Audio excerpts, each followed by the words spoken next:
በአርሲ ዞን በአራት ዓመት ውስጥ 458 ሰዎች ተገድለዋል ሲል ኢሰመጉ አስታወቀ። የተገደሉት በሃይማኖታቸው መሆኑን ጠቅሷል። አብይ አህመድ ለአዲስ ጦርነት ዝግጅት መጨረሱ ተገለጸ። ይህ በእንዲህ እንዳለ ታዋቂው ዲፕሎማት ማርቲን ፕላውት የአረብ ኤሚሬት ድሮን ኦፕሬተሮች ደብረ ዘይት አየር ኃይል፣ አሶሳ፣ ባህር ዳርና አፋር ቤዝ የአብይን ድሮን እየተቆጣጠሩና እየመሩ መሆናቸውን ሰበር ባለው መረጃ ይፋ አድርጓል። በሰሜን ኢትዮጵያ ጦርነት አስገድዶ መድፈርን እንደ ጦር መሳሪያ ተጠቅሟል ተብሎ የሚከሰሰው ብርጋዴር ጄኔራል በምስራቅ ጎጃም ተመሳሳይ ወንጀል እየፈጸመ መሆኑን ምንጮች አስታወቁ። አፋብን በአራቱም ቀጠናዎች ውጊያዎች አድርጓል። ዝርዝር መረጃዎችን አካተናል። 206ኛ ኮር በተቆጣጠራቸው 145 ቀበሌዎች ከቀይ መስቀል ጋር በመተባበር ክትባት መስጠቱን አስታወቀ። ሰላም ጤና ይስጥልኝ። ይህ ፍሪ ፕሬስ ሚዲያ ነው። የዕለቱ ዜናዎች ከዚህ ሰዓት ጀምረው መደመጥ ይጀምራሉ። እንድትከታተሉን የምጋብዛችሁ መልካም ሞላ ነኝ። መልካም ቆይታ። አብይ አህመድ ለአዲስ ጦርነት ዝግጅት መጨረሱን ምንጮች ገለጹ። አብይ ወደ ትግራይ የሚዘምተውን ሰራዊት መልምሎ ጨርሷል ያሉት ምንጮች ውጊያውን ለሚመሩ ጄኔራሎችና አዞች ስምሪት ሰጥቷል ሲሉ የፍሪ ፕሬስ ምንጮች ገልጸዋል። በአማራ ክልል በደብረ ማርቆስና ደብረ ብርሃን ሚሊሻና ፖሊሱ ተጠርንፎ ለውጊያ ሊላክ ተዘጋጅቷል። ከ3 ቀናት በፊት የጀመረው የምስራቅ ጎጃም ሚሊሻን የማሰባሰብ ሂደት በደብረ ማርቆስ ፖሊስ ማሰልጠኛ ተጀምሯል። ከመርጦ ለማርያም፣ ግንደወይን፣ ሸበል የተጫኑ ሚሊሻዎች ደብረ ማርቆስ ከተማ ካምፕ እየተጠረነፉ ይገኛሉ። በቁይ፣ ሉማሜ፣ ቢቸና፣ ሞጣ የተመለመሉ ሚሊሻዎችም እየተጋዙ ነው። አንዘምትም ያሉ ወደ ፋኖ እየገቡ ሲሆን በግልጽ ተቃውሞ ያሰሙ እየታሰሩ ይገኛሉ። ይህ በእንዲህ እንዳለ ታዋቂው ዲፕሎማት ማርቲን ፕላውት የአረብ ኤሚሬት ድሮን ኦፕሬተሮች ደብረ ዘይት አየር ኃይል፣ አሶሳ፣ ባህር ዳርና አፋር ቤዝ የአብይን ድሮን እየተቆጣጠሩና እየመሩ መሆናቸውን ሰበር ሲሉ ባጋሩት መረጃ ይፋ አድርገዋል። አብይ በሀገሪቱ የተለያዩ ቦታዎች ድሮኖችን ለውጊያ ለመጠቀም ዝግጅቱን ማጠናቀቁን ነው የውጭ ሀገር ዲፕሎማቱ ይፋ ያደረጉት። በትግራይ አዋጁ ይፋ ከሆነ አጭር ጊዜ ጀምሮ በሰባ እንደርታ፣ አዲግራት፣ መቀሌ፣ ሽራሮና ሌሎች አካባቢዎች ህልውናችንን በአብይ አህመድ መቃብር ይረጋገጣል በሚል መሪ ቃል የትግራይ ህዝብ በአብይ አህመድ ስርዓት የተደቀነበትን የጦርነት ዘመቻ ለመመከት እንደ ህዝብ ንቅናቄ መጀመሩን የገለጹት ምንጮች ናቸው። በሰሜን ኢትዮጵያ ጦርነት አስገድዶ መድፈርን እንደ ጦር መሳሪያ ተጠቅሟል ተብሎ የሚከሰሰው ብርጋዴር ጄኔራል ሶፊያ አሁንም በአማራ ክልል ተመሳሳይ ወንጀል እየፈጸመ መሆኑ ተጠቆመ። ብልጽግና በጎጃም ቀጠና ያሰማራው የዘር ማጥፋት ጦር መሪ ብርጋዴር ጄኔራሉ በጎጃም ቀጠና የ6ኛ እዝ የኮር አዛዥ ሆኖ ጾታን መሰረት ያደረገ ጥቃት እያስፈጸመ ነው ተብሏል።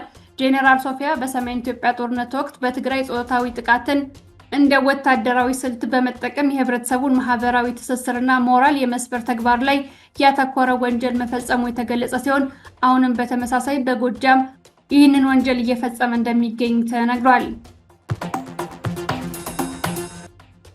በምስራቅ አርሲ ዞን ከ2017 ዓ.ም ጀምሮ ከ400 በላይ ሰዎች መገደላቸውን ኢሰመጉ አስታወቀ። የኢትዮጵያ ሰብአዊ መብቶች ጉባኤ በኦሮሚያ ክልል ምስራቅ አርሲ ዞን በተለያዩ ቦታዎች ከ2014 ጀምሮ እስከ ግንቦት 24 2018 ዓ.ም ድረስ ተፈጽመዋል ያላቸውን የሰብአዊ መብት ጥሰቶች ይፋ አድርጓል።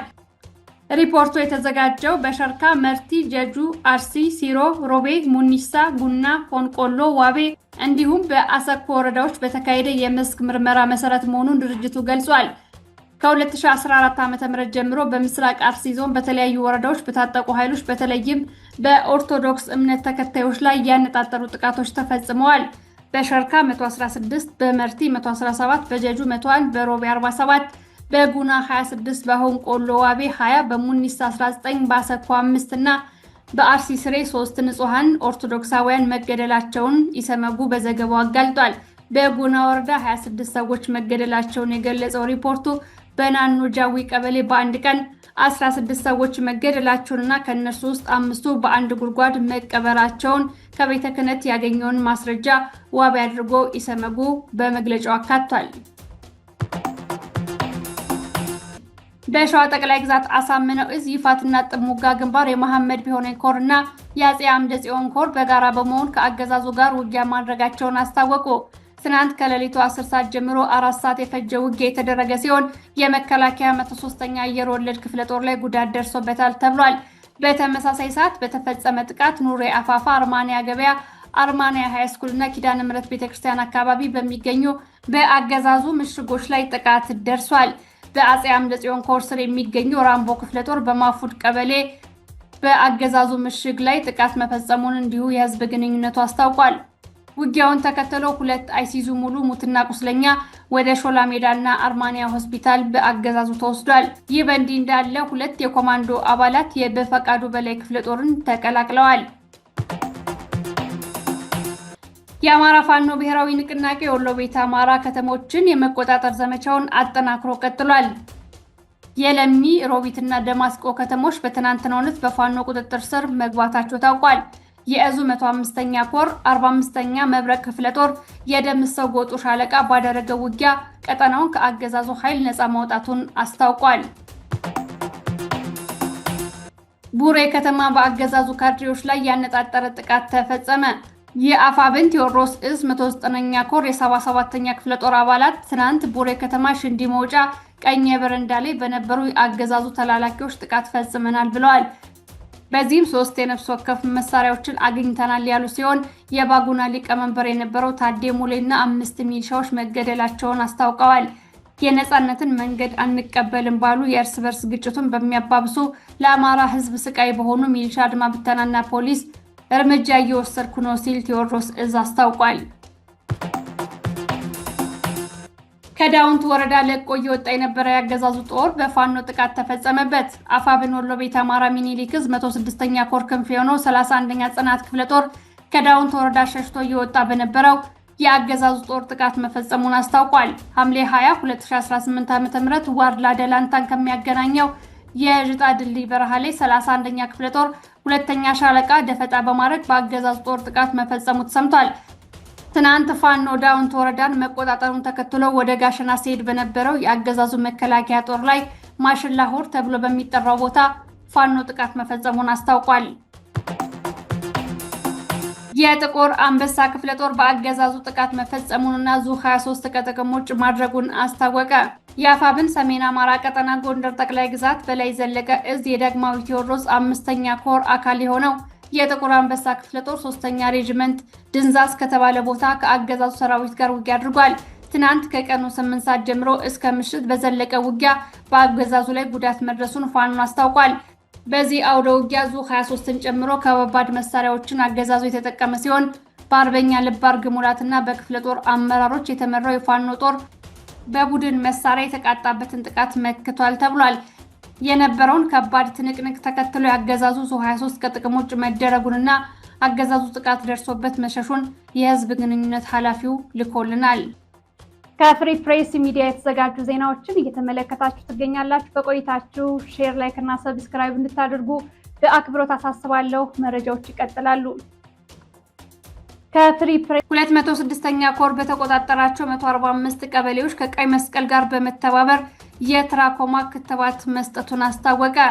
የአፋብን ቴዎድሮስ እዝ 206ኛ ኮር ጤና መምሪያ ከሐምሌ 13 2018 ዓ.ም ዘካርተር ሴንተር በተባለ ግብረሰናይ ድርጅት ድጋፍ የሚገኘውን የትራኮማ በሽታ መከላከያ መድኃኒት ከ206ኛ ኮር ቀይ መስቀል ጋር በመተባበር በ145 ቀበሌዎች ለሚገኙ ነዋሪዎች ማሰራጨቱን አስታውቋል።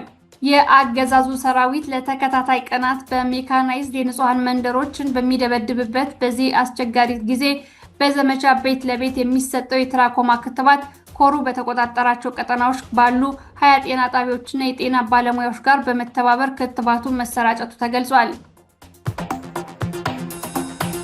የቀድሞ የትግራይ ሰላምና ጸጥታ ቢሮ ኃላፊ ሌተናል ጄኔራል ፍስሐ ኪዳኑ የክልሉ ታጣቂ ኃይል ዋና አዛዥ ሆኖ ተሾመ። የክልሉ ምክር ቤት ትናንት ባካሄደው ጉባኤ ተወልደ ብርሃን ተስፋለምን የክልሉ ጸጥታ ቢሮ ኃላፊ አድርጎ ሾሟል። ጄኔራል ፍስሐ ከአንድ ወር በፊት የትግራይ ኃይሎች ዋና አዛዥ ሆኖ መሾሙን የገለጸው ዋዜማ ነው። የሱዳን ጦር ካርቱምን ከኦልቤድ የሚያገናኘውን ዋና መንገድ ተቆጣጠረ። የሱዳን ጦር ኃላፊ ከመዲናዋ ካርቱም ተነስቶ በተቀናቃኙ የፈጣን ደጋፊ ኃይሎች ከበባ ውስጥ ወደምትገኘው ኦል ኦቤድ ከተማ የሚወስደውን የዋና ትራንስፖርት መስመር ሙሉ ለሙሉ መቆጣጠሩን ገልጿል። እሁድ ዕለት በሱዳን ጦር ኃይል ቁጥጥር ስር የገባው አልሳዳራት የተሰኘው ዋና አውራ ጎዳና ኃይሉ ወታደሮቹን መሳሪያን፣ የነዳጅና የሎጂስቲክ አቅርቦቶችን በቀላሉ ለማንቀሳቀስ እንደሚጠቀምበት የዜና ምንጩ ዘግቧል። የመንገዱ መያዝ RSF የሰሜን ኮርዶፋን ግዛት ዋና ከተማ የሆነችውን ኦልቤድን ለመቆጣጠር የሚያደርገውን ግስጋሴ ያስቆመዋል ተብሏል። ከአሜሪካ ጋር የሚደረገው ጦርነት ጋብ ማለቱን ተከትሎ ኢራን ወሳኝ የሆርሙዝ ወሽመጥን በቁጥጥር ስር መዋሏን እንዲሁም የተቋረጠው የሰላም ንግግር እንዲጀመር አለመጠየቋን አስታወቀች። አሜሪካ ለ13 ተከታታይ ቀናት በኢራን ላይ ጥቃቶችን ስትፈጽም የቆየች ሲሆን በትናንትናው ዕለት ጥቃቱን አቁማለች። ቴህራንም በመካከለኛው ምስራቅ ሀገራት ውስጥ የሚገኙ የአሜሪካ ጦር ሰፈሮችን በሚሳይልና በድሮን ስትደበድብ ከርማለች። ትራምፕ ለ2 ሳምንት ገደማ የቆየውን የአየር ጥቃት ያቆሙት ዘመቻው ኢራን በሆርሙዝ ላይ ያላትን ቁጥጥር ለመስበር የወጠነውን ግብ እንዳላሳካ በአማካሪዎቻቸው ከተገለጸላቸው በኋላ መሆኑን ቢቢሲ ዘግቧል። አሜሪካ ጥቃቱን እስካቆመች ድረስ ኢራን በበኩሏ የምትወስደውን እርምጃ እንደምትገታ አስታውቃለች። አንድ ባለስልጣን ለሮይተርስ እንደገለጹት የአሜሪካ ወታደራዊ አዛዦች ዘመቻው ዓላማውን እየሳተ ነው በማለት ፕሬዝዳንቱን መክረዋቸዋል። ባለስልጣኑን ጨምሮም የአሜሪካ ጦር ሰራዊት ጠቅላይ ኢታማጆር ሹም የሆኑት ጄኔራል ዳን ኬይ በቀጠናው ያሉ የአሜሪካ ጦር ሰፈሮችን ከጥቃት ለመከላከል የሚያስችል የመሳሪያ ክምችታቸውን እየተመናመነ መሆኑን መናገራቸውን የዘገበው ቢቢሲ ነው። ፕሬስ ሚዲያ የተዘጋጁ የዕለቱ ዜናዎች እነዚህን ይመስላሉ። ስለምትሰጡኝ አስተያየት ከልብ አመሰግናለሁ። ሁሉንም አስተያየት አነባለሁ።